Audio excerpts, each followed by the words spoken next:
Hey folks, Dan here from the NZ Board Store. Just thought I'd have a quick chat to you guys about three different types of boards. Across any brand, these three different types of boards will normally be available. And typically the three categories are Freeride, which is this board off to the side here, ERush Switch, Freestyle, ERush Apex, and Wakestyle, which is the ERush Livewire. Three different sizes in there, 138, 135 and 140. I'll talk to you a little bit about them and you'll understand hopefully how they apply to different body weights and types of kite surfing. Bear in mind, it's not specific to ERush. Most brands have this type of kite boards in their range and they're all good. These are just ones I picked out of our rack. So first off, the ERush Switch here.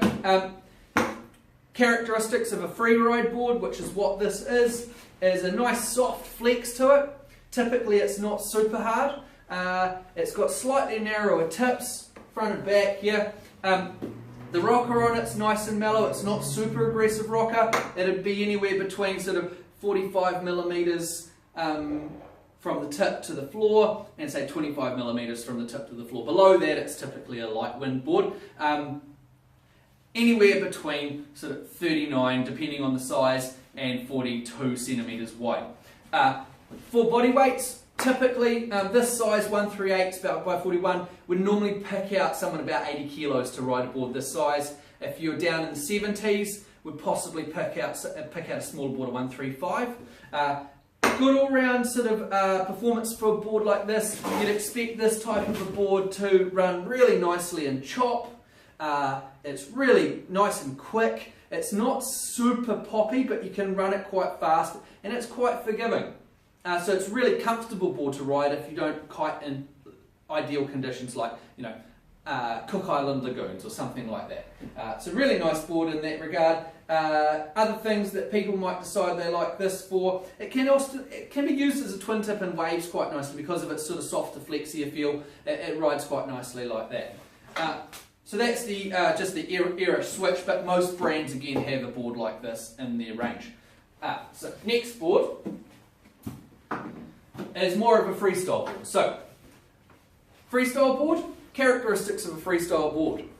A lot squarer in the tips, right through, and a lot stiffer all over the whole board as well. Versus our Switch here, this board's got an extra, it's quite a lot thicker through the tips here, so the edge of the board isn't going to flex nearly as much. Also, you'd expect it to have a little bit more rocker in it. So this is probably about 45 to 55 millimeters of rocker overall. Could be a bit less, but that's just it's a rough indication.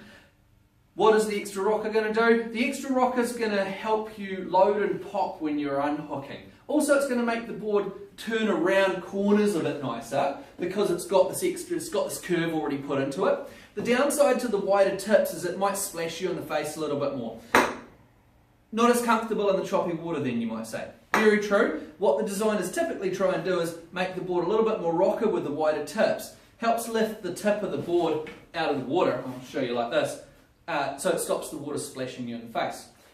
Pretty good all-round board, and most sort of advanced kiters have been kiting for a few years or want to have an advanced style board. Don't get me wrong. People have been kiting on those and love them to pieces. That style of board suits a certain type of person. If you want to cruise around and boost big ears, that's awesome. If you want to get a little bit more into wake style, maybe a touch of unhooking, this might be a little bit more applicable to you. So really neat boards styles. This is a really exciting board to ride. Normally they're very responsive, but you might have to put up with a bit of chop in the face. Cool.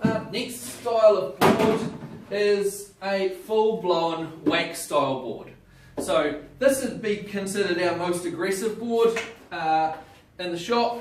It's got one of the most aggressive boards in the shop. It's got a slider base. Most of them do. They need to be quite hardy. People are often hitting features with a board like this. You can see it's got aggressive channels through the tip, just for extra grip. Some of these boards often get run without fins, so they can hit sliders and kickers. And then you want extra grip in the tail section. The other two boards don't often get run without fins, so you need extra grip there. It's got more rocker in it for certain. More rocker because you're doing a lot more unhook stuff on a board like this. It's going to give you more pop, which is going to give you more slack in the lines for trying to do handle passes and stuff like that.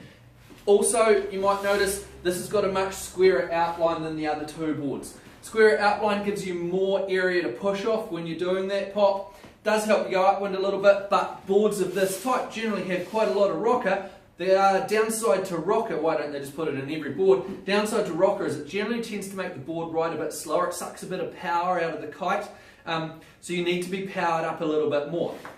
In that regard, sorry, let's spin it around so you can see it. In that regard, most people will ride their wake style board a little bit bigger than their freestyle board, which has less rocker. So if you were riding, say, a 138 in a freestyle board, you might go up to a 140 in a wake style board. Often the other side of this, these boards are a touch wider. This I think is 43 centimeters wide, and you would often be riding a board like this with wakeboard boots on, which gives you more aggressive style again. Now, if I haven't explained any of that properly, please leave comments in the sections below down there, or just pop into the shop and I'll see if I can actually convince you I've told you the right thing. Hey, I'll be doing a few more of these videos on different types of board types throughout the shop. Stay tuned and hopefully we'll see you again soon.